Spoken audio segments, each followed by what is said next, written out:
Now that we have explored how ecosystems are organized within realms, biomes, and landscapes, it's time to look at what happens when these natural systems are disrupted, when ecosystems and the landscapes they form are degraded through activities like deforestation, pollution, or wetland drainage. They lose their ability to sustain life, support communities, and provide essential services.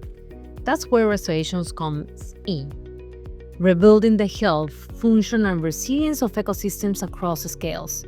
Restorations can take many forms, depending on the goals, the extent of damage, and the context. Ecosystem restorations is the broad umbrella covering all efforts to improve ecosystems' health and function. Ecological restoration is more specific, aiming to return ecosystems to a reference condition.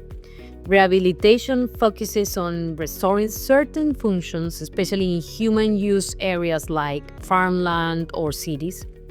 In the next section, you will explore these concepts in more detail and reflect on what kind of restoration efforts might be needed in the landscapes you know.